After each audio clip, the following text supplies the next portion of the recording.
We welcome you to another live edition of the Sports Box, brought to you by our sponsor, Showcase Sports in Hamilton.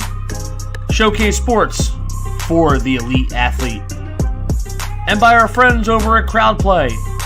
Download the free CrowdPlay app today and check them out at www.crowdplayapp.com for details. Ladies and gentlemen, it's showtime.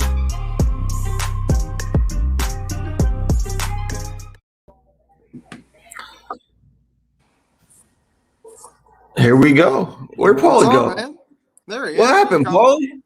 Dude, I thought you guys were cutting me out. New guy, Mr. Cookies, got the LA hat, got the Raiders cup. What are you doing there, buddy? There he is. We're moving back to Cali. Yeah, is that where you've been at the last couple of weeks? I know, we missed you around here. Me and Ann have been holding it down, though. Yeah, so, very, very lucky to have you back. And good to be back. A little 2-week hiatus. That's all right. We all need that. Now you're getting geared up to go to Mexico tomorrow. So I'll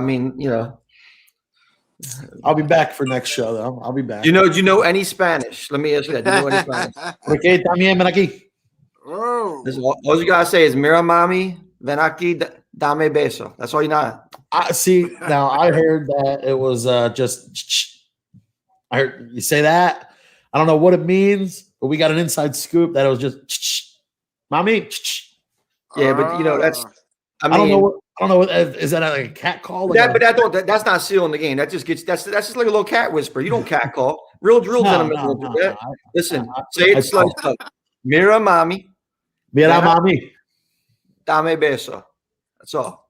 Go down to Mexico, kick that, you're good. It works with the migrant workers in Hamilton. It works with the Puerto Ricans in Violent. It's going to work for you, buddy. I'm going to tell you. I'll try it out.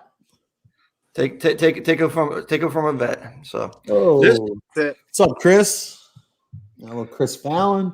Mr. Fallon always joining us. Always lucky to have Mr. Fallon as a part of the viewing audience. He always, Chris is one of our great watchers because you know what he likes the game. He supports us. And he doesn't just go spewing off the mouth with some nonsense fake like some other people that we have joining us at times. So. It's good to have viewers like that. He's part of the family, so always good. And a basketball family. I see his girls play basketball. So from what I hear, his little girl's going to be a baller. She's going to bring the WNBA back to full promise. Wow. Somebody needs to do it. You know what? We haven't touched on the WNBA. I don't think once here. There's a good reason for that. In almost 2 years, I don't think we've said a word of anything. Maybe we should start keeping up with the times. Just throw a little something out there. Maybe some of the viewers are watching it. We'll leave that up. We'll leave that up to you, Paul. Go ahead. You could. Yeah, you cover. I'll cover NBA in college. I'll study the WNBA. Okay. Yeah, you could be our WNBA correspondent. It's you. We could probably get a WNBA player on the show. Name one. Name a WNBA player.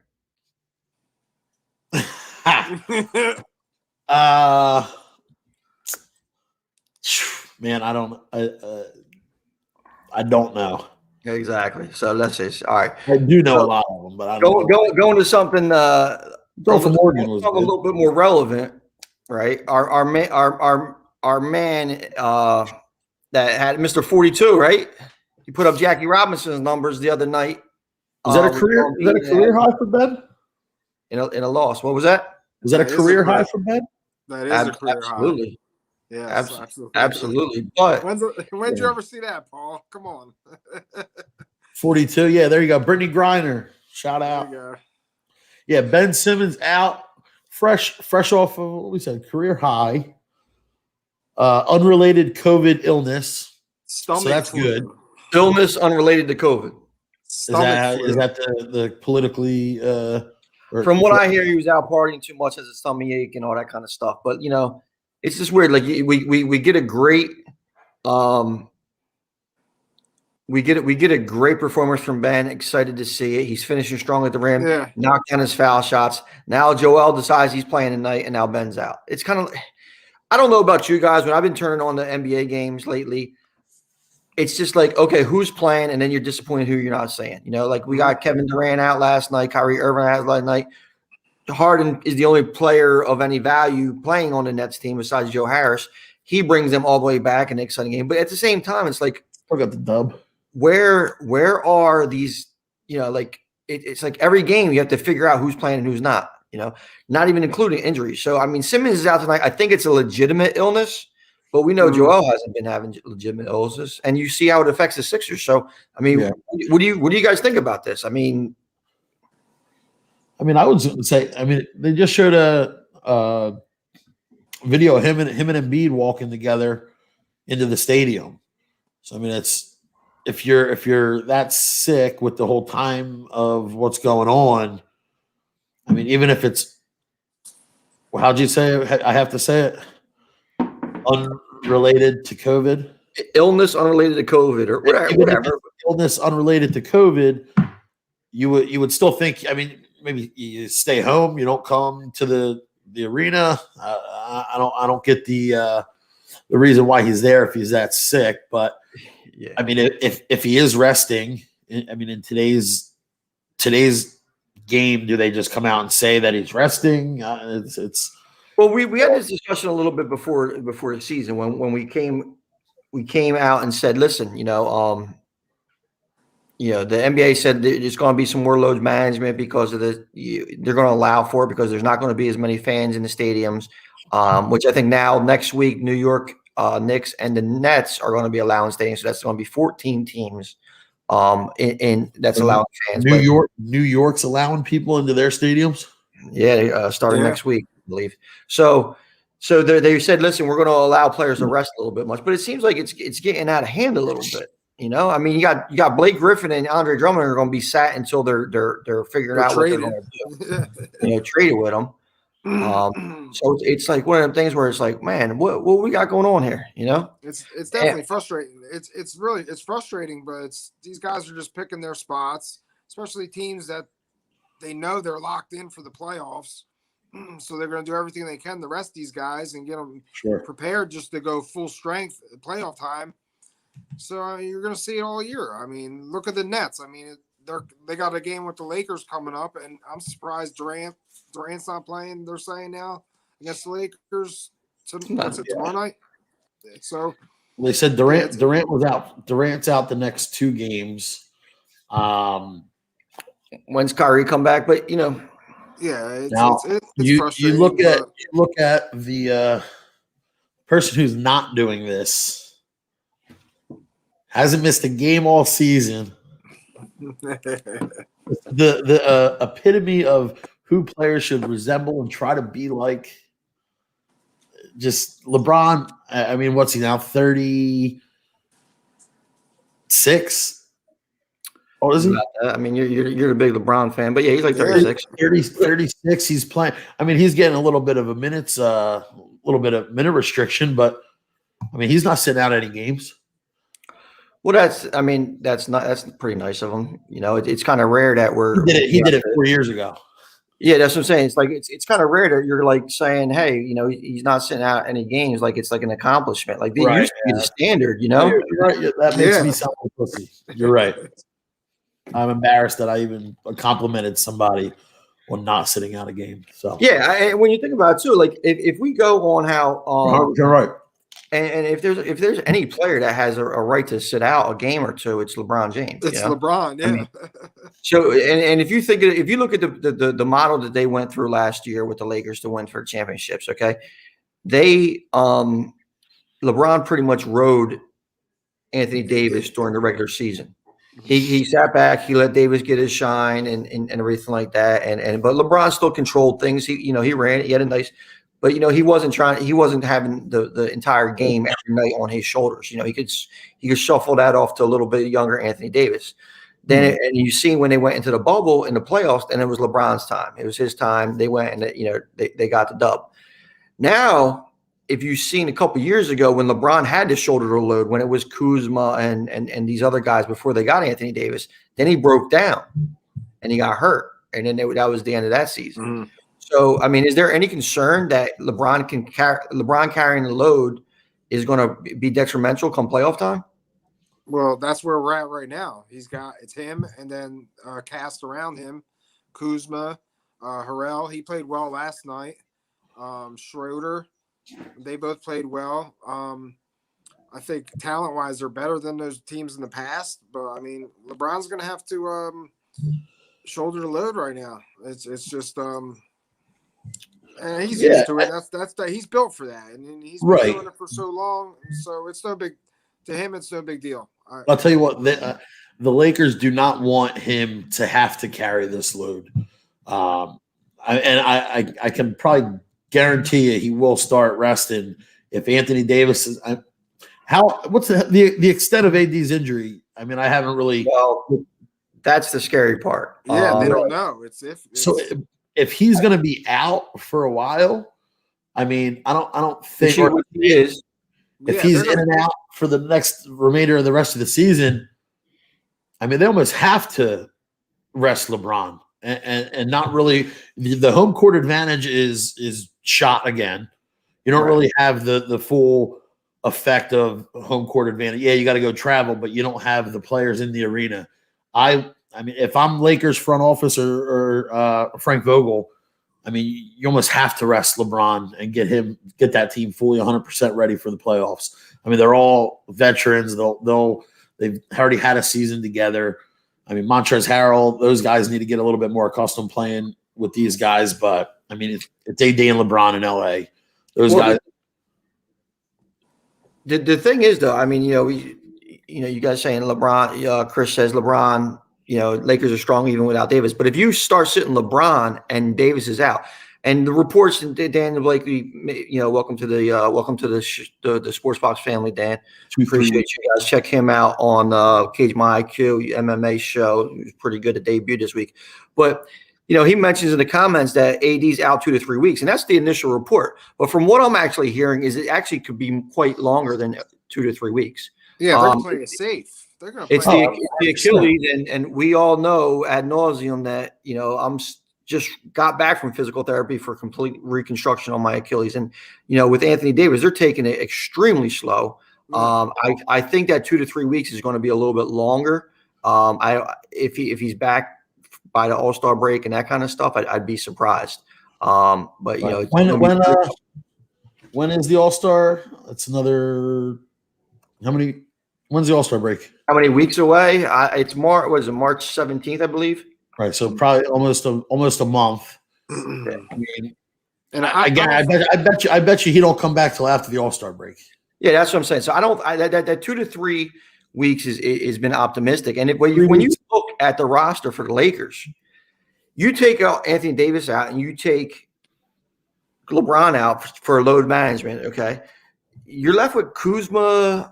An aging Marc Gasol who should use some load management himself. KCP. I mean, there's not a lot there that really is going to strengthen your team to kind of stay up there. So you might fall to a matchup that you don't want. It's not about home court advantage. It's about matchups now. Yeah. I mean, we saw that last year. LeBron's not going to shut it down. You know how he is. He will take no load management. And he's gonna run the show. Yeah, but listen. LeBron, he did load management. He was the almost like start of the load management when he went back to Cleveland. I mean, he's done it before. Yeah, the last 2 years when people have been talking shit on load management, he just so happened to not be doing the whole load management thing. But I mean, and now I think it's got to be for the better. I mean, it's. There's no way. Maybe he is 36, 18 seasons in, and he's just going to – or you're going to see a heavy minute restriction. Because right now he's at the lowest minutes per game in his career, which is, granted, like I said, 18 seasons in. But if he's the only one in there, I mean, are you going to go out there and get banged out or fuck the rest of the second half of the season without AD? Yeah, well, that's the thing. If you look at them right now, they're still in the 2 seed. Their game. Yeah, they'll hang around up there, but I mean, eventually, like I said, the home court advantage isn't there. Everybody else in the league's doing it. Nobody's going to bash LeBron for doing it. And with the new playoff format, you're not, in the bottom seeds aren't really set. And right now you have the first round matchup will be the Lakers versus Denver, and I don't see that continuing. I mean, you have the Spurs in there who I think that are going to fall. Yeah. I expect the Mavericks to kind of get back into that hunt, and Dallas is fucking fall. Where are they at? Like 13th, 12th? Yeah. And Bakley, as the point about Dennis Schroeder. Yeah, Dennis Schroeder has been a real nice piece to him. And Dennis Schroeder, in essence, replaced Rajon Rondo, to a certain extent. And Rondo's been a complete failure in Atlanta. Yeah. I mean, they're looking to get rid of him. They're looking to kind of get rid of a bunch of people. I don't have him on here, but, trademark is now heating up, right? We got Blake Griffin, we got Kyle Lowry, Andre Drummond, a few other guys. I mean, there's still the Bradley Beal and Zach LaVine, commentary that they're always in there just because they're kind of extending on bad teams. What do you guys think? Do you guys see these guys going anywhere, staying? I mean, Blake Griffin and Drummond aren't playing. Kyle Lowry got hurt last night. So, what options does the team look into contention to add these pieces? Yeah, I mean, Blake Griffin's actually been playing really well. So I mean, he's gonna be an asset to somebody who scoops him up definitely, and whoever it is a contender, is going to be a contender and is bound to get to the playoffs. So I feel he could be a big addition to somebody. Now, I seen a funny stat the other day about Blake Griffin. He hasn't dunked in 3 years. Really? That's what somebody said. I don't know if that's true or not, but I think I think it was like a year and a half or something like that. But yeah, I mean, he's on a bad Detroit team. You kind of seen this happening. I see. Obviously, they'd like to get rid of him. He's making $30-some million a year this year. Yeah. He's not a part of the building process.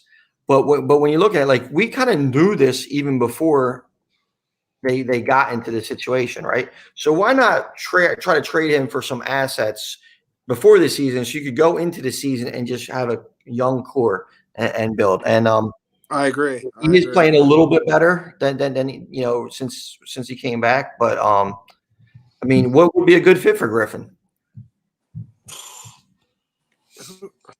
I heard his name. Someone was linked to Miami. Miami had interest in a couple of people I saw. Miami has been a little bit disappointing, this year since they had to run to the finals last year. I mean, they're currently not in the playoff picture. I think they're maybe in the playoff game or something like that. Yeah. But so they're looking for pieces. I don't know if Griffin would be a great fit because of how they play. And of course, whenever somebody pops up, all the Sixers fans go crazy about Blake Griffin. And to follow up, Tony, real quick. Yeah, go ahead, bud. 0 blocks or dunks in his past 2 seasons. Yeah. I don't make shit up, guys. Wow. Yeah. So, yeah. He's pretty much just – and if you remember Blake Griffin when he came out of Oklahoma as a number 1 pick, the only thing he could do is dunk and block. Yeah. And now he's actually the Detroit Pistons all-time leader in three-point shooting, three-point shot made, and he set that like a year ago. So it's insane. And that was one of the things, when people were like, "Oh, well, Ben can't shoot," and it's just like, I don't know if Ben can, if Ben's ever going to be a shooter, but if Blake Griffin can learn to shoot, and be okay, there's definitely room for everything. But you gotta give Griffin credit. His game actually evolved. The way I look at it, when a guy like Blake, like Griffin, his game did evolve, but then it just evolves so far the other way. Do you guys remember Josh Smith? Old Atlanta. Yeah. I mean, completely could jump out the gym, block shots, dunk on everybody, and then he fell in love with a 3-pointer after he got paid, and he just kind of got him out of the NBA. Yeah. I don't think it makes sense. But now here's the thing: if I'm looking at the Sixers, one of the things they do need is a stretch 4, off the bench, as well as a point guard off the bench. You got to take. How much is Griffin owed? $36 million. Well, he's making $36 million this year. I don't know what his complete contract is. Yeah, but if he gets traded, a team's got to buy that contract out. Well, there's way to kind of offset some of that payment. Like the Pistons, like for taking the Pistons, like you give the Pistons a first round pick, which would be probably 25 or later, and then Pistons eat some of that money, and you guys kind of like split it. There's creative ways to do it. I mean, obviously a buyout option on it, right? Yeah. Gerald Scullum mentions a couple of my favorite players. See, now here's the thing, though. Quentin Richards could actually shoot. Remember, he used to come and do that. Him and Darius Miles. I mean, these guys. That's where the Clippers kind of got a little bit fun for a second there. After the Louis Vuitton era and the Danny Manning era, they kind of got this new era with Darius Miles and Quentin Richardson. And yeah, they fell in love with the 3-pointers as well. And there's a lot of guys that. In the 90s or something like that, like a guy like Rasheed Wallace, who was absolutely a beast. But towards the later end of the season, he was a knockdown 3-pointer. Yeah. 3-pointer. The other guy I'm thinking of is drawing a blank. Who was it? I just had him in my mind. From the 90s? Yeah, he was a good shooter from the 90s. Oh, Antoine Walker, employee number 8. Remember employee number 8 from Antoine Walker? Mm-hmm. Listen, if these guys played in today's era where stretch 4 and stretch 5 is so valued, I mean, they'd be killing it, Mm-hmm. Yep. Yeah. So it's so it's just a little different how the game evolved. Now, Kyle Lowry is a different story. I'm not sure where he fits in with another team because personally, Kyle Lowry is one of my least favorite players that I've come across in the last few years. He was never the man. I mean, when he was with DeRozan in Toronto, DeRozan was always the man, and Kyle Lowry always choked in the playoffs. It was they would have the number 1 seed, and they weren't even after. Disappeared. And then when you look at then they had the run with Kawhi, but it was a run with Kawhi, and Lowry did have one good game in the finals, which I'll give him credit for, but he played a little bit better. But that was Kawhi's team. So now what are we doing with Kyle Lowry? Like, where does he go? I mean, where does he fit? Yeah, I think we touched on this last week a little bit. We discussed it. Yeah, he's out. Clippers. I mean, Clippers. I mean, well, we could play against next to Kawhi already. I mean, PG-13. I mean, they have Pat Beverly out there, and Pat Beverly is every. I mean, I guess you don't say every down player, but I mean, Pat Beverly. He's a role player. He's a glorified role player that talks a lot of shit, and right, which is great. I mean, in the playoffs, you can probably throw him. You could throw that lineup together with a center, Kawhi, Paul George. You can even have Beverly in there, Lowry. I mean, you got a veteran. You got a big veteran lineup. That probably helps Clippers probably the most from the teams that I've seen. Our boy J-Rock checking in, the biggest Clipper fan that I know.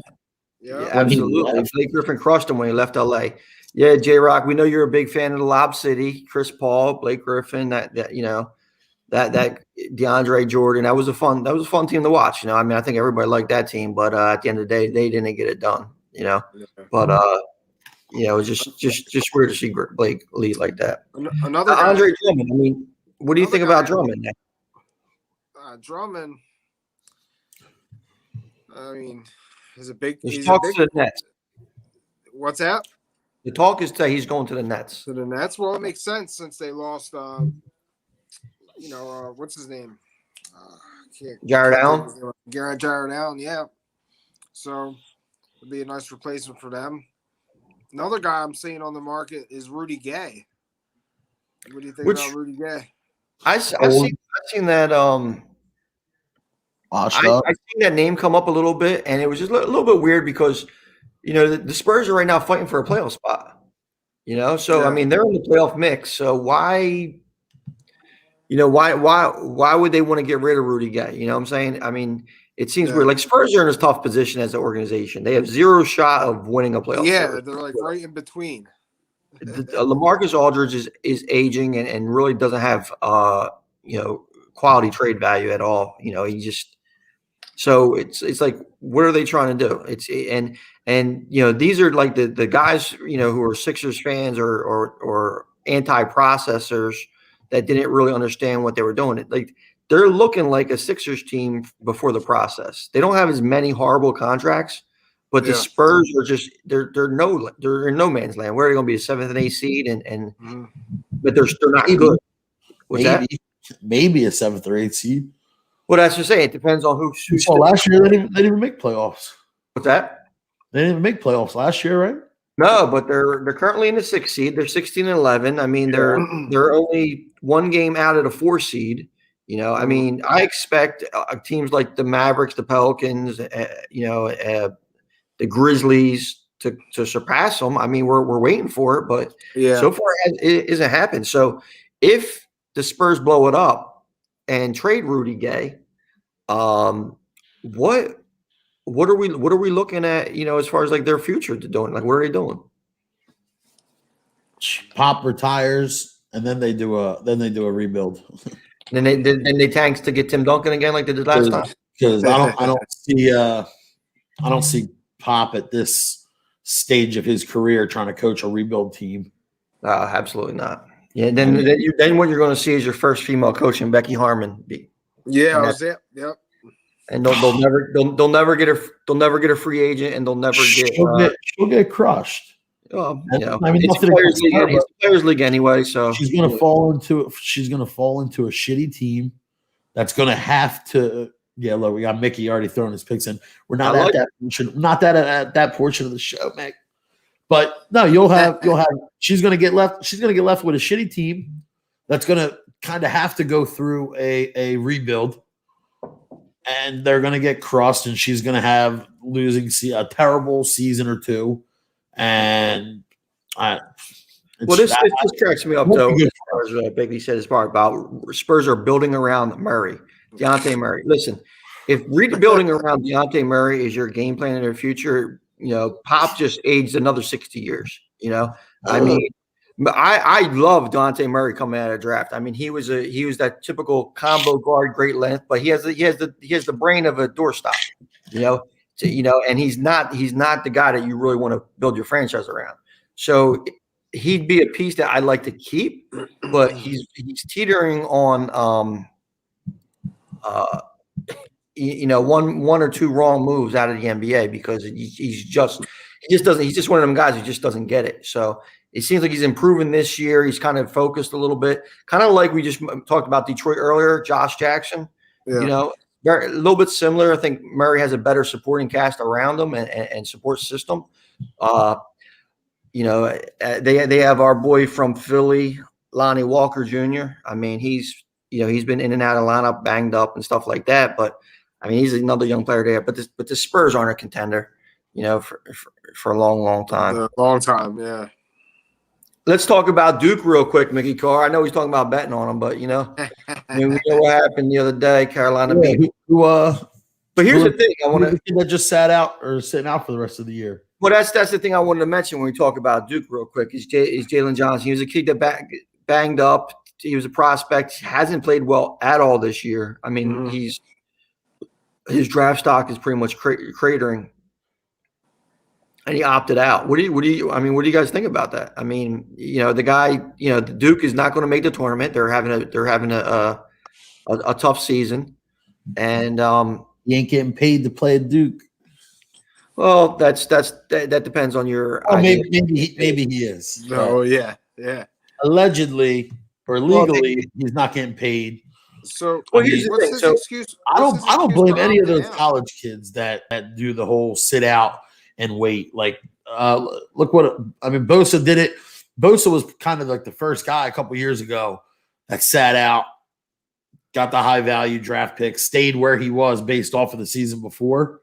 I mean, now Mickey Carr said, "Don't count them out the tournament unless they win the ACC tournament. There's no shot." And are they going to make the tournament?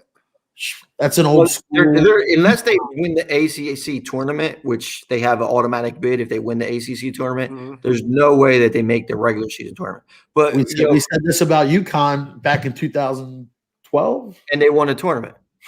But that's what I said. If they have an automatic bid, so it's good. Kemba, cardiac Kemba. He's giving the Boston fans a cardiac right now. They're wishing they had Terry Rozier. But no, I do like Mickey's thinking tonight for the game as far as like, it's a classic when you have a team, it's addition by subtraction.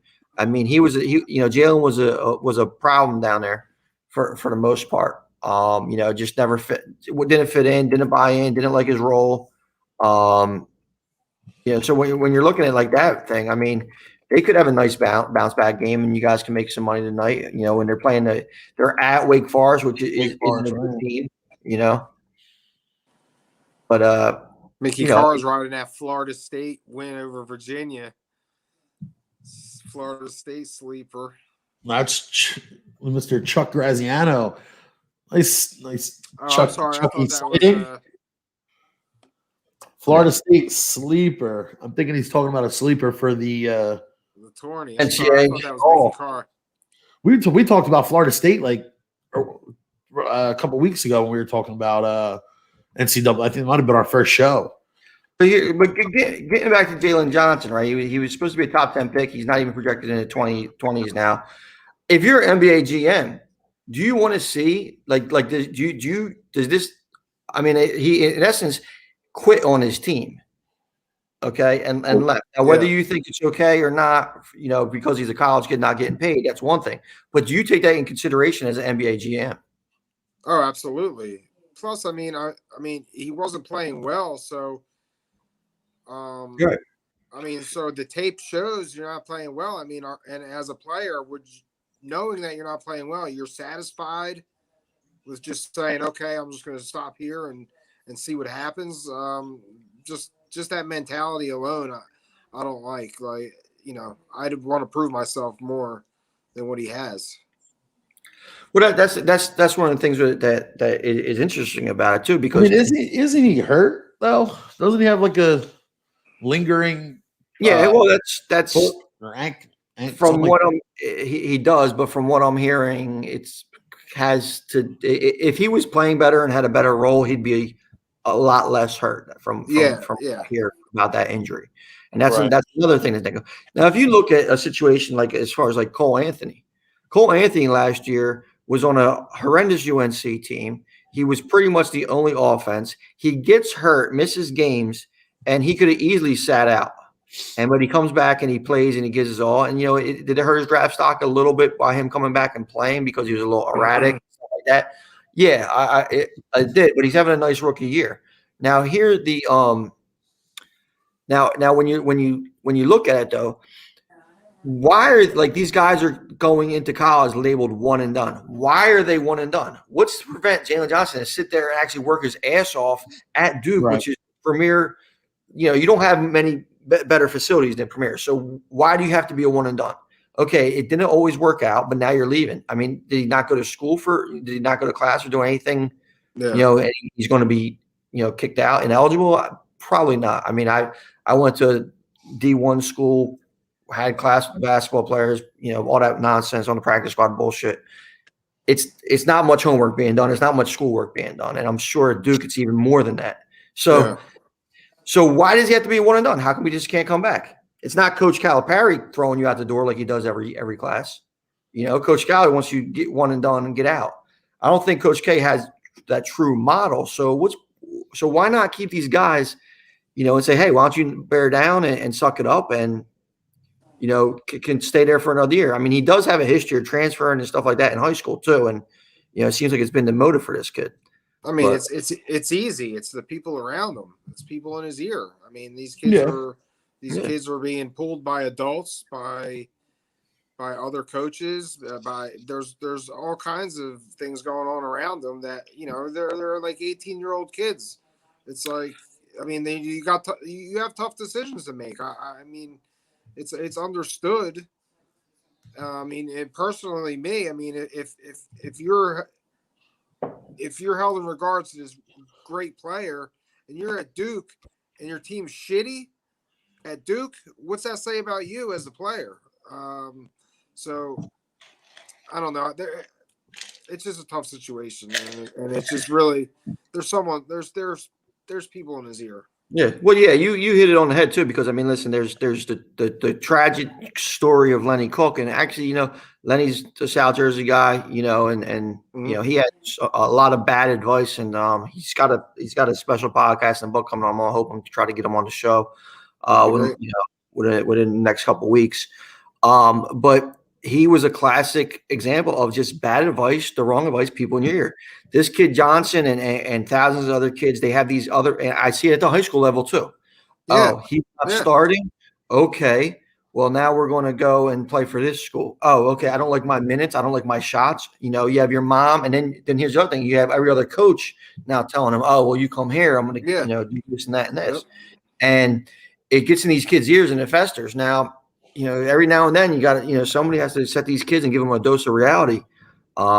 And just because you're a great college player, high school player, college basketball, especially in the ACC and these higher levels, like, listen, that's next level. It's not always going to be easy. So these kids that just anticipate being one and done, and they're going to stay there being one and done. How many people view them as a meal ticket? How many people have deals? Absolutely. Everything like that. So now you see alternative ways. Have you guys been watching the G League at all with the Team Ignite and stuff like that? I haven't, no. So, yeah, if you guys get a chance during the day, definitely check it out. Jonathan Kuminga, who actually reclassified, his stock has grown up. Jalen Green, his stock has rose.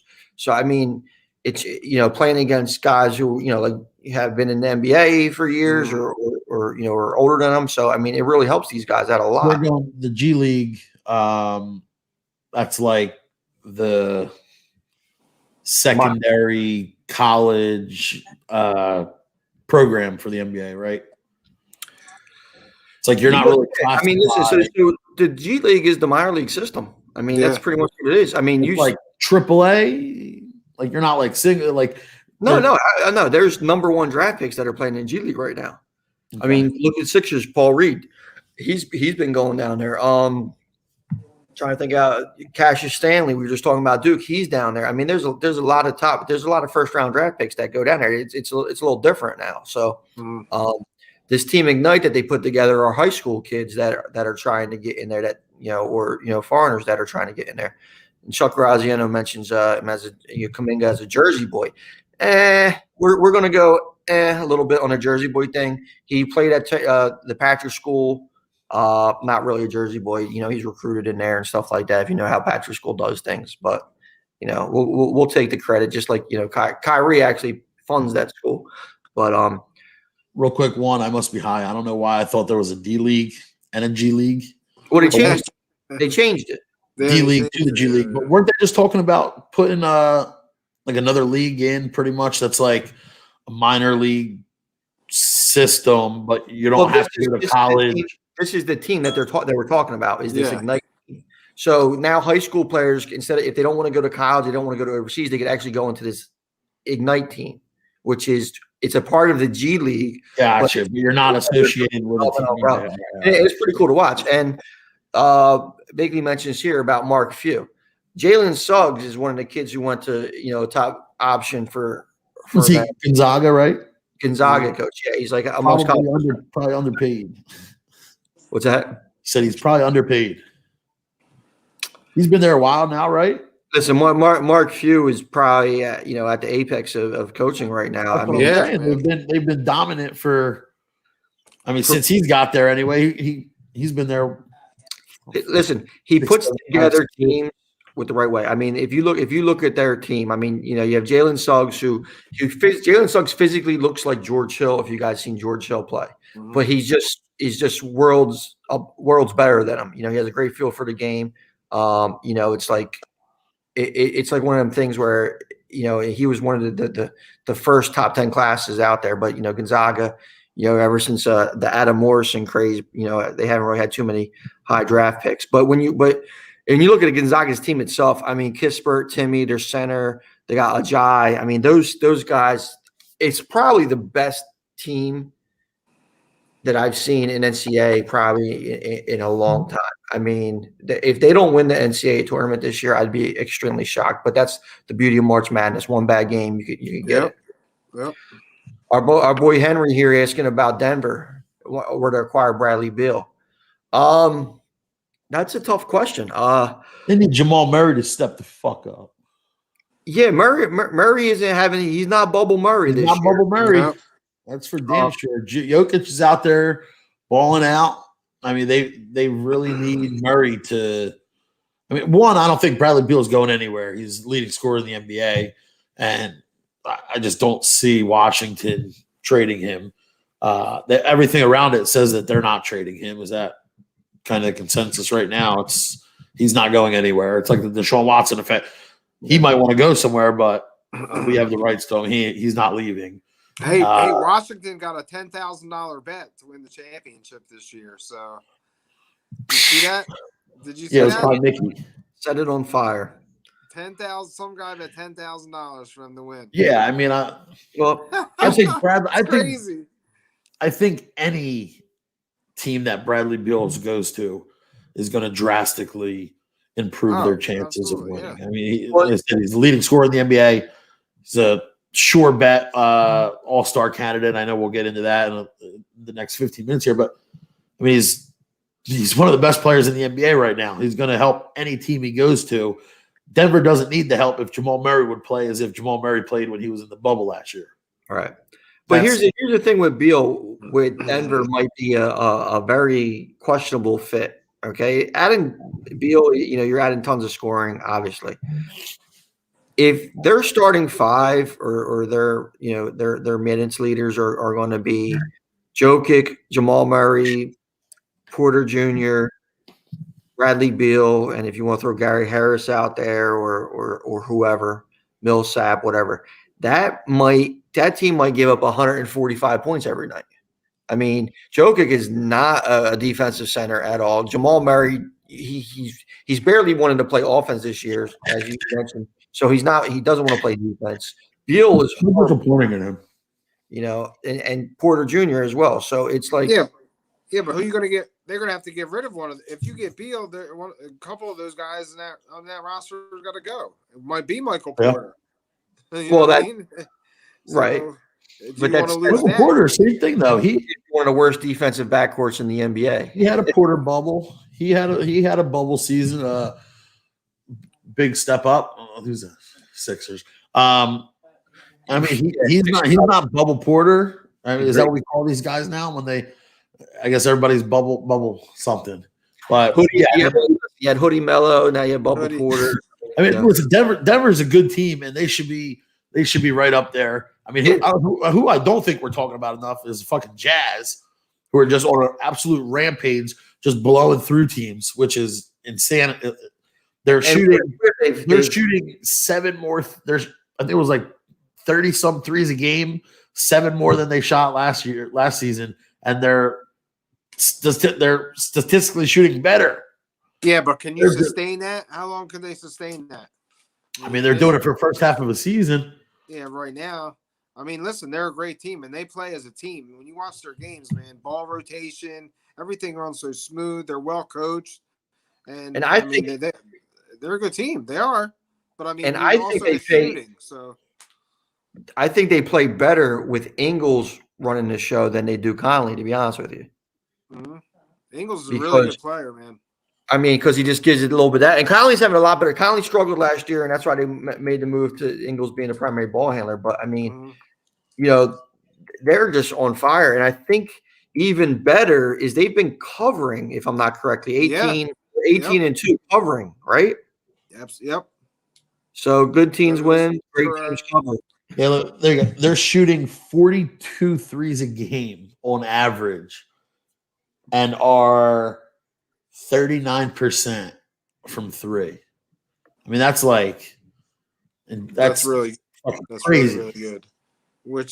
And now we get to see them go against the Clippers tonight, right? That's a big game tonight, Clippers. Yep. 10:00. So, but now Paul George is out and Kawhi's questionable play. Yeah, so you're not going to get the game you want to see, No, you never get. They got fucking Sixers Rockets on TV right now. Yeah, there's the ESPN prime game. Yeah, they were expecting James Harden, the prime time matchup. I mean, the Rockets. Fuck you watch. I mean, besides what, John Wall? Well, Rockets stink. that's if he decides to play. Well, You the know, Rockets, a lot of guys out. He's out there. Well, Christian Wood's out. So I mean, when you're looking at but Christian Wood, he's not drawing no prime time. I mean, he's a good player. But that's what I'm saying. People are like, oh shit, Christian Wood's going up against Simmons tonight. Let me tune in. Well, I mean, that's not always how it works. But I mean, I'm just talking about team strength as far as who's going to cover a bead? And Oladipo's out. Boogie Cousins will be out there, and he'll probably he's already given Embiid the business. He's out there. Oh, we got headband Embiid tonight. Listen, I've been watching this night after night. Teams with guys missing end up winning. It's amazing. Like it's been happening all year. Like it's and you know why? And yeah, thanks, Chris, for bringing this point up. Former Sixer Christian Wood, exactly. COVID Christian Wood too, who gave Embiid COVID last year. But here's the thing: why? As much as we want to watch these games every night, and as much as we're going to talk about sports and basketball, it's February regular season basketball. True. It pisses us off to no end because guys are sitting out, stuff like that. But teams are not taking it as important as a lot of us are. So when these guys are sitting out and everything like that, it's like, well, last night was a great example of the Suns game, the Suns Brooklyn game, right? Yeah. Kyrie is out. Friggin' KD's out. Yeah. Suns have been playing pretty good ball. The Suns will beat them, blah, blah, blah, lane 5. And then next thing you know, James Harden just goes ape shit, with a bunch of trash cans and Joe Harris. So it's frustrating, Our boy Gerald's predictions here: Sixers are going to lose tonight. No Ben to bring the hustle against Houston small ball. Listen, and it's possible. And Houston is a team that Ben could definitely have a chance to abuse. So we're going to see what this game brings about. I think it would be a very good statement for the Sixers to come out and play well. But Danny Green's going to have to give more, than he's been given. Furkan Korkmaz and the bench. I mean, they've been awful without Shake Milton. They need a win here, man. I mean, they haven't been playing well at all. I mean, it's a road game, I mean, okay, but let's not, just give everybody a pass because they're on our West Coast trip or East Coast or whatever trip. But they lost three in a row, I believe. 3 in a row, correct. All West Coast. Yes, West Coast swing 3. Well, no, they beat the Sixers. Start losing a couple games, and then everybody not necessarily just on Gerald's comment right here, but past 3 days this year. Oh, Sixers need to do that. Sixers need to do it. Fucking last show I did 2 weeks ago, they were the best team in the NBA. Nobody was saying nothing. And their starting 5, and if their starting 5 only has 1 loss together, and when you look at it, they're still undefeated when Shake Milton is their 6th man. So, I mean, there's a healthy Sixers team is still an extremely strong Sixers team. Yeah, everybody, probably including myself, was like. I mean, I was more a little pro Ben, but they are 1-6 when Simmons is out. Yeah, and I think this kind of the same, or 0 whatever when Embiid's out. Right. So, I mean, as much as everybody says, oh, you could have got rid of one, could have got rid of the other. You've seen them play with one just as equally as you've seen them play with the other, and they ain't winning shit when both of those 2 guys are on the court. I saw they're 20 plus points more a game when Simmons is on the court. I mean, he brings so much. And I wish Sean was in this comment because that's who I was referring to. But Sixers are in a good spot with the roster that they have. I mean, I don't know if they can go deep into the finals and keep up with a Brooklyn team. Well, they can if you're going to bring Brooklyn down. It's tough. Brooklyn's defense is absolutely abysmal. Well, that's what I'm saying, and they have no big man to match up with Embiid. Right. So if Sixers defense can even fucking phase them 1/10 of a percentage, I mean, you possibly have a shot. But your offense has to be fucking clicking on all cylinders. And that's why the Nets go get Drummond. That's if you're the Nets, that's why you do it. Listen, Joel Embiid eats up Andre Drummond every time they play. It's a body. Have you watched Andre Drummond play lately, though, Ant? No, be honest, no. I mean, that's the same way I say with fucking Blake Griffin. Like, I mean, he's averaging 11 points a game. Both of those guys, I don't think that they're like what they were valued 2-3 years ago. Well, yeah. Well, here's the thing, though. Andre Drummond thinks he is like a point guard now, or a shooting guard. He is not playing that's one of the reasons why they're benching him, is just to try to get some chemistry back on that young team. They don't need to go out there and watch Andre Drummond dribble the ball around and take erratic shots and stuff like that. It's got so. Now, is this a James Harden situation in the beginning of the year where James Harden was out there bullshitting, and now Andre Drummond is going to come and actually to the Nets and actually play a solid role and be a dominant center and rebounder and everything like that, like he could be? We don't know. But Andre Drummond that I've seen recently in the past couple of years and how he matched up with Embiid has dominated him, absolutely dominated him. So I'm going to like our chances with that. But Gerald makes a point here about trading him. They said they aren't trading him Ben or Embiid. Are they testing the waters, not having either in the future, not playing them together sometimes? I don't believe that's true. I think that they just can't sit them both at the same time because the bench is so weak right now. Guys like Mike Scott, Cork Maz. If Cork Maz isn't shooting the lights out of the ball, he's absolutely useless out there. Thibault, good hustle, but doesn't give you anything offensively. He's still young. He's just primary defense player. No shake, that kills the bench.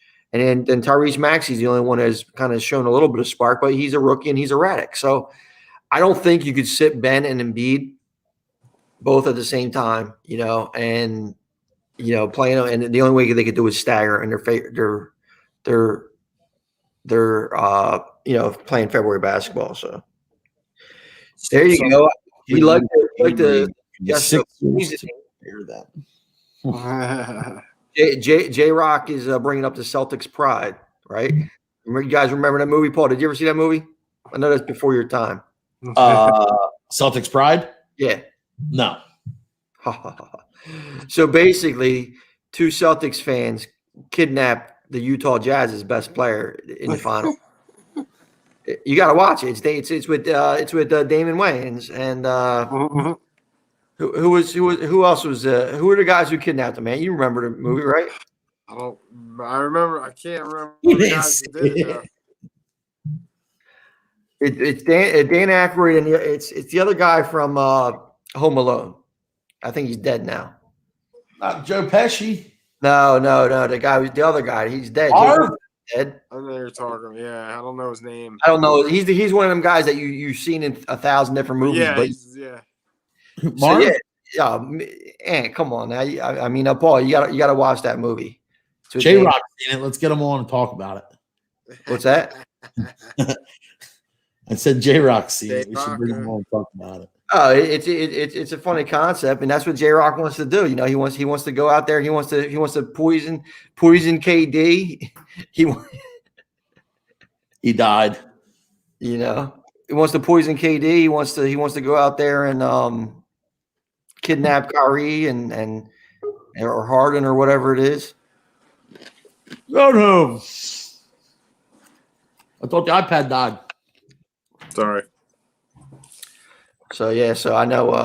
So it's let me see if I can pull it up. Yeah, it's one of them fun movies, man. You definitely need to check it out. If you're a basketball fan, it's let me pull this guy. Hold on. It's shut up to overlay. There it is, right there. That's J Rock. Daniel Stern. Daniel Stern. I've never seen it now. Yeah. Doesn't look like it's before my time. 1996. Oh, that's my prime time movie stage. That's your prime time. That's great.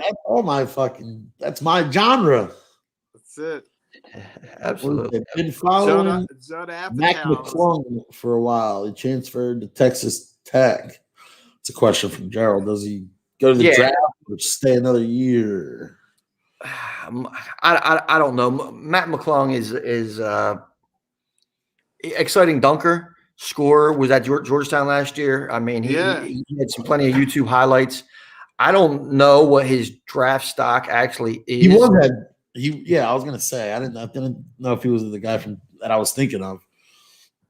So he was at Georgetown last year, Texas Tech this year. And listen, Texas Tech might be a 4-year guy. If I'm McClung, I look at my draft stock. I don't remember seeing him projected to be a first-round pick or even really a second-round pick. But he is fun to watch. White boy who's dunking always going to get a little bit of extra hype. But he does have legitimate skills though. I just don't know if they're ready for the NBA. So what he should do is stay there. Another year. Texas Tech is a great program. Really, he entered the draft, had to transfer because he wasn't getting drafted. Right. Yeah, that was last year. Probably the same concept this year. I haven't really heard. Well, I thought he was. Was he a freshman last year? Yeah, he was a freshman last year at Georgetown, and then he transferred to Texas Tech this year. And he's having a nice season. So I mean, I was going to say keeping the show moving. We are at 8:00, but I know we did want to touch base and go into the all-star picks. That's right. I know tomorrow they put out the starting lineup. Let me make sure my face is still on the camera. Oh, we don't need to see that. We can hear you. We don't need to see you. So I mean, unsurprisingly, LeBron James once again leads the all-star voting. That's now probably 18 years he's been doing this. Your starting lineups. Shoo. The East looks like they're going to get absolutely slapped. Yeah, but all of these guys going to play. Right. That's what I was saying. Like, I mean, because obviously you would have my starting East, Durant, Giannis, Joel, Beal, and Kyrie. No. So what they're doing? Did you guys not vote in the All-Star game, Paul? Did I not vote? Yeah. No. Come on. How do you not vote? Who the honestly, I don't think I've ever once voted. And that's why you got a guy like Klay Thompson in 8th place in the guards who hasn't played in 2 years. But listen, so to help you out a little bit, what you could do is there's going to be 2 guards that are starting, and 3 front court players that are starting. Yeah. So I mean, the East is who picks the starters? Shaq. The voting. Oh, okay. I don't know how they're doing it this year. I don't know if they're actually doing it's Shaq and no. I think I was just seeing somebody's pick. Shaq and Dwayne Wade. That was last night. I don't know who picks the. Are they? Do they have who's the coaches? It's probably whoever is first place in each division after when the All-Star game comes. But so here's it is. So right now it's most likely going to be the front court players for the Eastern Conference: Kevin Durant, Giannis, and Joel Embiid. Backcourt is going to be Bradley Beal and Kyrie Irving. That's if all the voting holds up. These are the returns that just came out. Well, they picked this tomorrow, right? Here's the bullshit. Okay, the West is loaded with guards. Correct. Yeah. You got Steph, you got Luka, you got Damon. You see who the number 1 vote getter for the front court is? LeBron James, who's been their point guard all season. So now he's in the front. No, let's not say for the front court. That's what he is.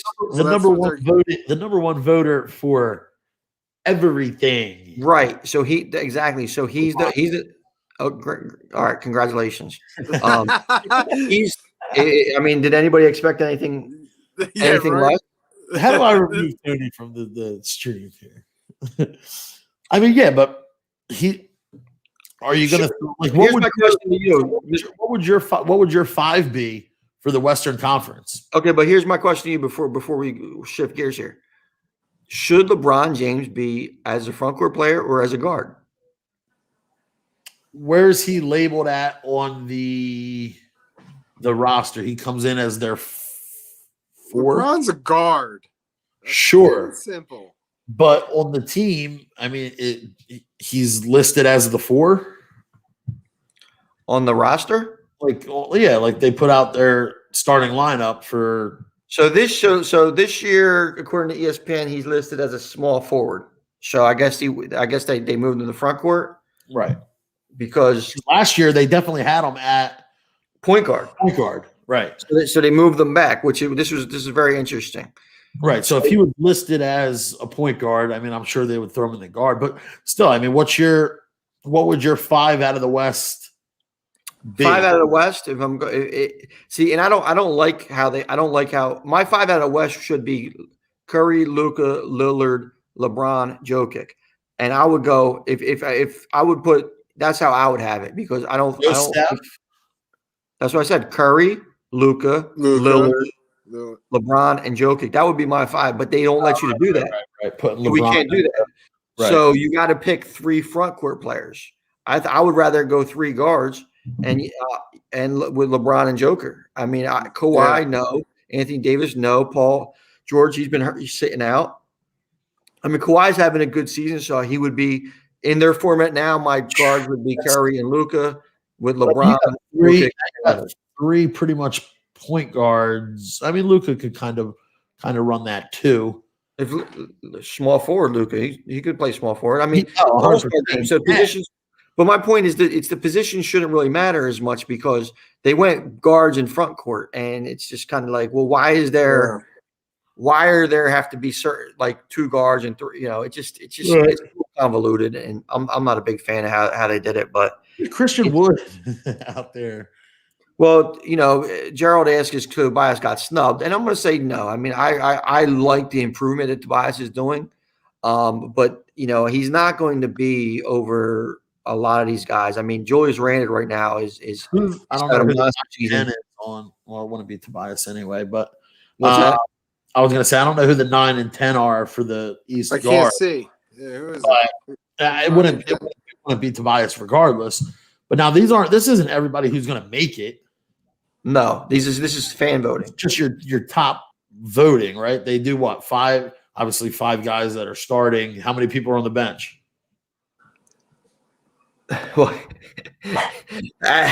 Did you guys look who 10 is? Fred VanVleet? No. VanVleet, I like there. Alex Caruso. Oh, jeez. Yeah. So this and like CJ McCollum just getting no love. He's hurt. Yeah, he's hurt right now. Yeah. So I mean, but this is the thing. Like, so the fan voting is kind of screwed up. I mean, you have Derrick Rose at the 8th spot. I mean, it's just it's just a little weird. But so you're going to get the 10 players from the fan voting, and then the rest of the lineups are going to be filled out with guards. They talked about expanding the roster. They haven't determined that yet. So then the coaches will make that pick. So how many people total? 12 each team. They haven't determined that yet. It used to be 12, but now they might raise it a little bit because I know that some guys like LeBron are talking about sitting out and stuff like that. So when you take that into consideration, it's it's something that you factor. Yeah, LeBron got blasted for that, which I mean, I don't see where people are coming at. And I mean, am I crazy? He's played 17 All-Star games. This will be the 18th. He's loved playing him. He's never said a word bad about the All-Star game. He's always been the top prize showing guy. Right.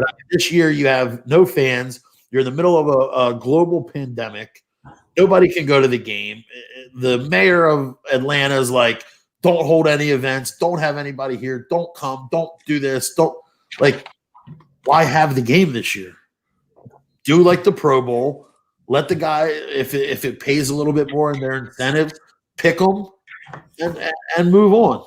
Let them sit out a week, stay home, rest, and come back. That's all he was saying. And they're like, some guys don't get to make it and play in the All-Star game. Well, be good next year too then, and you will. Well, that's the thing, though. I mean, it seems like guys always get a little snubbed, though, like Bradley Beal and Zach LaVine, who are pretty deserving probably. They're not they build from last year too, and they got stubbed last year. So now you see them what they got going on here now. So when you're looking at it like that, whoa. When you're looking at it like that, then guys sitting out. I mean, it's guys have the All-Star game has always been a game where you're able to sit out every now and then, make show up and stuff like that. And it was just a factor that it was no need for him to complain about it or really Right. make a statement. I remember Lowry Bird back in the day, when he was starting getting breakdown, he was voted in, had back problems and stuff like that. I mean, he made an appearance and didn't cry and complain about it. I mean, so it's we'll understand if you don't go out there. I mean, listen, I'd rather see Zach LaVine jump through the roof right now with dunking the ball and having fun than LeBron. Sure. I mean, if you're in a normal year and there's none of the lockdown and the fans could all go and it's still the great merry time, LeBron, he don't want to miss that. He'll do it. That's like his he's still 36. I mean, of the fans, and he's always been that like rah guy. But when you think about it, look at this or All-Star game. The thing about this right now, Paul, too, with Anthony Davis hurt, he's going to have a little bit more of the load before the All-Star game, and he might get even more time off. So I don't have a problem with LeBron saying that he wants time. I don't have a problem with LeBron taking time off of the All-Star game, like not competing in certain things, making an appearance at the game itself, whether he plays or not. That's one thing. I do have a problem with him speaking on it though and saying it. Like it's something that doesn't really need to be said. It comes off like you're complaining. Right. But when like if you just look at it, like the guy hasn't said shit about the All-Star game in the previous 17 years. Now he wants to complain about it. He's just why now? He is the face of the league. He's the spokesperson. I mean, whether he's not the president of the PA, that's Chris Paul. Chris Paul hasn't said shit ever, but I mean, it's just like a why are we even doing this type thing this year? Let's wait. But Sixers at the end of the first, 38-24, they're up. That's right. Proving Gerald wrong. That's what they want to do. I just wanted to circle back. Do we have to keep up with the small ball still? Or I know the game's not done. You play 4 quarters, but shoot. Absolutely. And if anybody is a degenerate, what you need to be doing now is looking at the live line. I think the Rockets are just depleted. So right now it's Sixers minus 15 as the live line. Minus what? 15. Wow. It opened at 7. The game was a 7.5.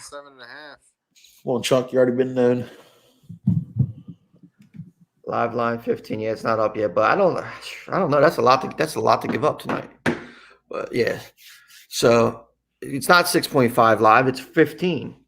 No, he grabbed it at 6.5. It opened. Oh, he grabbed it at 6.5. I gotcha. So yeah, wow. It's just I don't know. I'm not going to open at 8. I had agree. The other night I had agree. I had Harden and the triple. I hit a triple double parlay with Harden and Westbrook. Hit him with the triple double and parlay. That paid it was like 19 plus 1,900. A real good night. Meads, beautiful night last night, bud. You were all over that. You went 9-1. You went 9-1. Let's not just gloss over that. We didn't mention that tonight. You went 9-1 last night. Listen, you went 9-1 last night, buddy. I mean, I'm just giving you praise. Not a penny to show. Not a penny to show. I was gonna say, send some of that to my account. If anybody is gambling, and you've been around long enough to know this, if you bet a parlay, you bet the game straight because parlay is a sucker bet. Wait a minute. You did a 10-team parlay, hit 9 out of 10. You didn't see the message? He said it earlier today. Out of Devin Booker, out of all players not to score, I had him over 27.5. He scored 22. What it pay? I only put $10. It would have paid 2,800. I threw it in before I went to bed. I literally had $10 left in my account. and woke So- up. Oh, all right. Well, there you go. That don't bury your lead. You only had $10 in the account, and you're just throwing something out, throwing some shit against the wall to see if it sticks. I got you. Yeah. But if you bet $100 each game, I know. and you bet Tom. $25 on the parlay, then whether the parlay hits or not, you have a great night. That's what you got to do. Listen, Yeah. Nah, you're risking now 1,000 instead of 25. okay, and Last night you would have had a good night, but that normal parlay that you put in right before you go to bed, you go and you put 10 teams, you probably go about 4 and 6. okay, You wake up it and happens. you're down 200. You're a little sick. Nah, you're not sick. If you're It was down 200, 10 your it was day. 10 if you're gonna be, bucks. if you get sick from losing $200, delete the app and you move out your mom's basement. Yeah. Listen, I'm being fan friendly here. I got you. But no, but I mean, it's just because the whole percentage on a parlay is like 15%. Normal whole percentage is between 3 and 5% Well, from these that's book why- apps. So That's why $10 pays 2,800 or pay plus 28,000. exactly. So yeah, so definitely, for you juveniles out there that are watching us, starting to bet, always pound them parlays straight as well, and you'll be profitable. My mom said I'm not allowed to bet anymore. Mom said you're not allowed to bet no more. Shut me off. Oh man, that's a shame. But yeah, I mean, because some of the trends you got, like we said earlier in the show, Utah Jazz, right? They've been strong covering. Teams that are over the over under on team totals that are over 240, 7-1 this year. So if the over under seems high, it's going to go higher. Pound that. Pelicans tonight, 237. No defense. Portland and the Pelicans. That's my play tonight. That's where I'm There going. you go. Pound that. I like that. Trying to think what else. What else we got here? I'm on Joker to have a pretty big game with rebounds. I think I'm going to take Jamal Murray on points. What else I have? I didn't pull it up. I should have pulled it up before. Another trend too is Brooklyn, Denver at home. Denver at home, over, been killing it. Denver, Brooklyn over under, been killing it. I mean, they're just absolutely just giving money away. The other trend I mentioned to you guys last week, what was it? Not last week, 2 days ago, I guess it was. The Ben Simmons. Ben Simmons, yeah. Bet at every game. You wake up and Ben Simmons first basket. I mean, basket. That's what you do. Choose choose your money, because Ben Simmons first basket, it was plus 900. It's usually right around there. Plus 900. The last 2 games he played, he had first basket. And it's just one of them things. I forget how the total that he has. It's something absurd. Joel had the first basket tonight. Yeah, Pete had the first basket tonight. and that's one of the reasons why I tried to bet that. I was in the middle of PT getting ice down, and I wanted to bet Joel first basket. I got John Wall prop first basket, and the game was pulled. So I mean, that was right. I hit a first basket the other night for the first time. I had Kyrie. Plus 500. I had $25 on it. Yeah, I'm gonna pull. I just want to get that stat real quick. Yeah, I see it posted. It's like plus 9. It's like plus 90 something. Like it's a pretty ridiculous number. The Ben Simmons number. Oh, Ben Simmons first basket. Ben Simmons first basket is plus 51.3 units, and and he's hit 2 other since this stat came out. He's hit 2 other first baskets. So that is just a huge money grab right there. So it works out well. Jeremy Belan, Zach LaVine in dunk contest this year. Sure, why not? Of course, So I guess last but certainly not least, I mean, we wouldn't be a basketball show today and not mention this. We have our our celebrities there for our boy Michael Jordan. It's his birthday. Yeah, our go. Did a beautiful thing. If you go through, look at how many greats were born in February, myself included. You know, we got our man Michael, Charles Barkley. You know, it's just the list goes on and on. You know, hey, Michael Jordan shares with You know, here's the timeout. You're just a hating ass clown. Like you can't.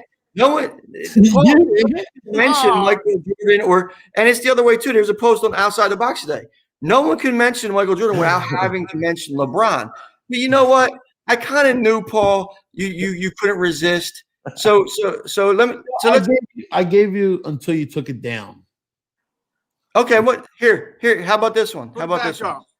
So let's look at LeBron James wishing Michael Jordan happy B-Day to the person I idolized and wanted to be like as a kid playing the game of basketball. Michael Jordan, the GOAT.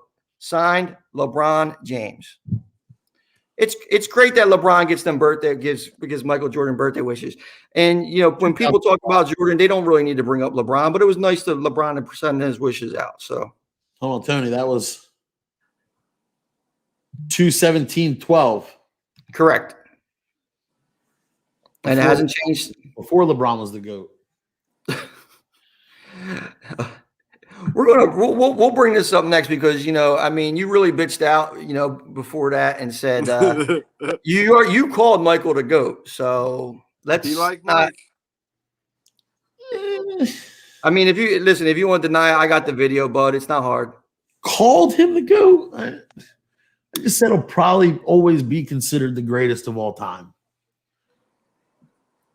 Not necessarily. All right, well, next week on Baseline Jumpers, we'll have video of Paul Allen telling everybody that Michael Jordan is the greatest of all time. Highlight from our show. That was the recap of The Last Dance. So we could do that on our Last Dance special. That's where Paul declared, and not much has changed. But here's the thing that I don't get into this debate. I told you from the day when we did this, we don't get into this debate. LeBron's a phenomenal player. He's a great player, one of the greatest of all time. Michael Jordan is Michael Jordan.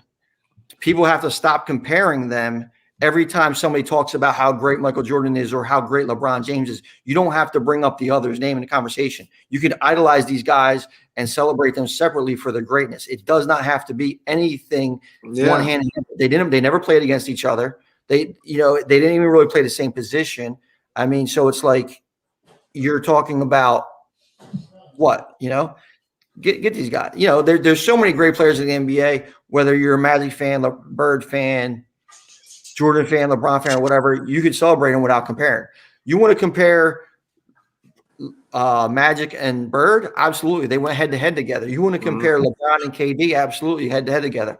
You know, Michael and all the people he battled, same thing. Right. But they never played against each other. It's just it devalues basketball, and if you guys get a chance, there's and I know Gerald saw this earlier too because it's just a clown ass comment. They had for Michael Jordan's birthday, they had a picture of Michael Jordan dunking on LeBron. Like, what's the point? You know, it's just people trolling. You know what I'm saying? And we'll just leave it. We'll just leave it at that. And Jeremy's comment is Michael Jordan is.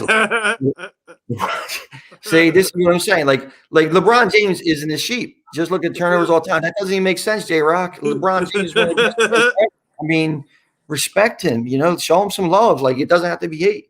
You know, LeBron James personally never really beat the Sixers. You know, like it wasn't like the Sixers can't win because they keep losing LeBron James. Michael, you know, had that, you know, issue with the Sixers and kind of stopped them from things. And, you know, I understand if you're a Pistons fan or who's LeBron, anybody really in the Eastern Conference, LeBron kept out that was in the playoffs those years. So, you know, you just got to take it how it is. So, anyway. So listen, celebrate MJ today. Hopefully we'll see some MJ-like performances in the NBA tonight. It is always good to get Paulie back on the show with us. Have fun in Mexico. And remember, what did I teach you to say, Paulie? He don't fucking remember. Mira mami, look, girl. Ven aquí. Come here. Dame beso. Give me a kiss. That's all you got to say. Mira mami, ven aquí, dame beso. You're good. And you might need to text that to me. Listen, just have your Google Translate open. You know, that's what God does. Yeah. And if you really get desperate, you could get some cheap maids down in Mexico, I'm sure. You know, if the place doesn't already come with them. You know, a little extra tip, and there you go. You're good to go. So, anyway, got anything to go before we end up the show and watch the Sixers blow out the Houston Rockets? I did wish we were quick enough to put up the Tommy Boy clip when she's like, house clean.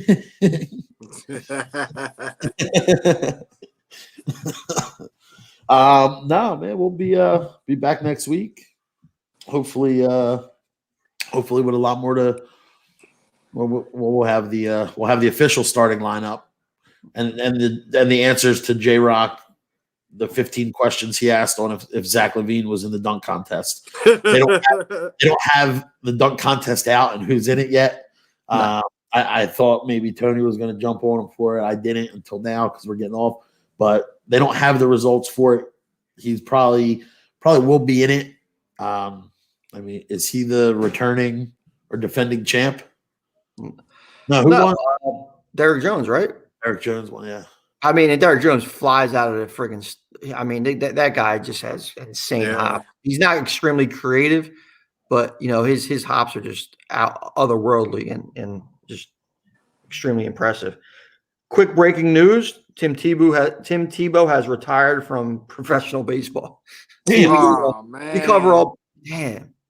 Oh, Johnny Manziel scored a touchdown last weekend. It was an impressive one too. Did you watch any part of that fan football league? Just the highlights. Just the highlights. I mean, didn't even see a highlight. Looks like arena ball. That's all. Same shit. But what, the fans call the play or call? Yeah. Like every play. I haven't really looked too much into it, but play. Like, is there like 5 plays that come up and people vote on it? Can I bench Johnny Manziel if he doesn't run the play I call? Oh, no, this isn't old high school football. Listen, I'm running QB waggle opposite all day against him with Manziel. QB waggle opposite. To see him get crushed into the boards every play as he's waggling out and tries to throw the ball away. Johnny football. Waggle opposite was the best Hawks play ever. Well, you see Kansas City right in the Super Bowl, some form of it. Yeah, there's teams out there. Bring everybody this way. A little sneak out. Quarterback's got to be able to. Yeah, they put Tyreek Hill in motion out. Make sure they put Tyreek Hill in rocket motion back door, and then do a little bit of something with you do that. You do the wing left Liz now. And you crack back on that with the opposite. That's a crackback block. Now you get 15 yards. Can't even do it. The guy's got to stop and turn. Like can't go and come back. It's terrible. Got to stop, reposition himself at that position. So pretty much has to come in Liz, stop at that motion, and then you run your play. Can't be doing it on like a motion and jet motion. Coach, gotta go there. Stop. Coach Paul, look at Coach Paul Terrible. getting into it here. You ever coach football, Paul? Ant or nothing? Oh yeah, he did. That was my coach. I coached Paul. There you go, Gerald. Good to seeing you, buddy. Thanks, Gerald.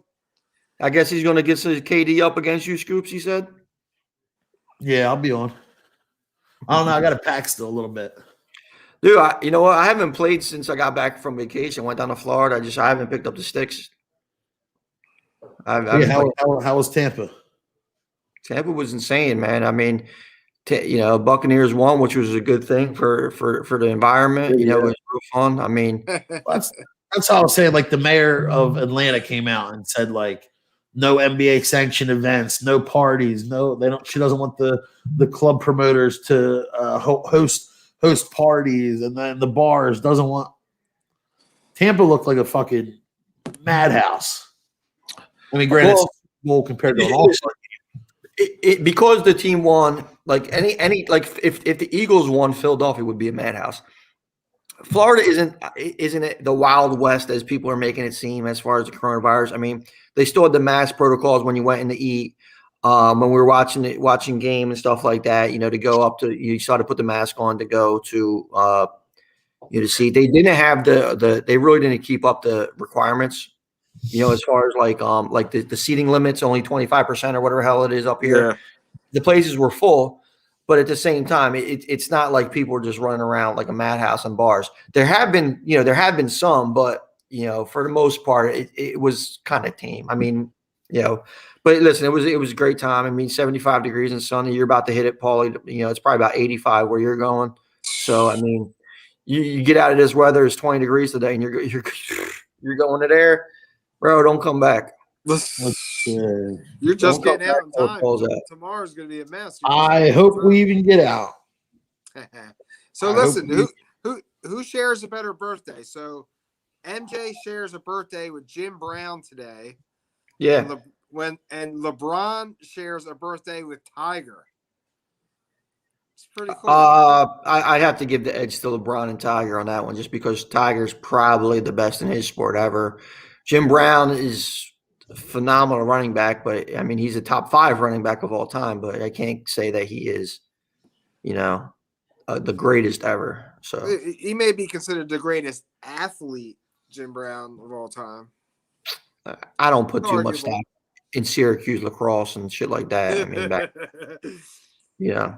I mean, you're all, there's a lot of people that are considered the greatest athletes of all time, but we have a winner, guys. I don't know if you've seen. We do have a winner here. He shares a birthday with Shaq. March 6th, huh? Apart. I was gonna say once I heard that, you also share a birthday with Nikki Crescenzo. So I was thinking, I was like, who else? The famous birthday shares. Well, Nikki Crescenzo, Hamilton kid. Is that Matt's brother? Yeah, it's the youngest. Yeah, Matt's my therapist. He does a great job. So yeah. Get me back. I share a birthday with Michael Myers. From Halloween or from Saturday Night Live? Yeah, which one? From fucking Halloween. No, not Halloween. Fucking Saturday Night Live. Austin Powers. Tricked me for a second. I was like, wait a minute. Oh yeah, Austin Powers. Yeah, I mean, let's see who I celebrate a birthday with. Chris Rock. There you go, my man, Chris Rock. Oh, how about you, man? All right, that's good. How about you? I don't even know. How do you look that up? Just Google. When's your birthday, Ant? When's your birthday, Ant? Jeremy, we have no time for comments like that. Let me see. April what? April 11th. No one famous. Bullshit. No way. Yeah, yours is pretty bad. Yeah, it's really bad. I don't know any of these people. Josh Stone, Dustin David Rhodes. Banner. Oh, yeah, that's not a great birthday. That's a horrible list. That's whack. I had like 3 or 4 I can pick out of. I mean, I don't. Gold Dust, yeah. You Dustin Rhodes. might be the most famous person born on April 11th. Oh, that's great. Ooh, Look, tough, man. you're getting all the information from us. Probably more than you guys want to know, but yeah, this is the after show talk you're getting live right now. Hey, we had 8 up until we went to the April 11th birthday. So yeah, right. baseline after dark. All right, I'm gonna go to Mexico. All right, gentlemen, have a good one. Let's play this new outro that we got here. Right, we got a new outro or something like that. Shout out to our sponsors. What do we got? Showcase Sports now on it. Showcase Sports. Showcase Sports, nice Hamilton. Hold on. Special request from J Rock. 10/25. So that's October 25. All right, figure it out. You got to hook up J Rock, 10/25. Who do we have here? No one popped Katy up. Perry. Katy Perry. Sierra. Pablo Picasso. There you go, Picasso. Damn, who else? Ray Robinson. Exactly. Craig Robinson. Craig Robinson is my dude. Yeah, this is good. This is a good dude. Very, very underrated. And that's probably about it. So, all right, gentlemen, have a good one. Let me put this outro up. Our sponsors is Showcase Sports, always taking care of the community. So I guess we're doing SB outro 2. From Scoops, have a fun time in Mexico. Meads, have a fun time smoking that Mexican. And I will be chilling. Go Sixers. Go Sixers.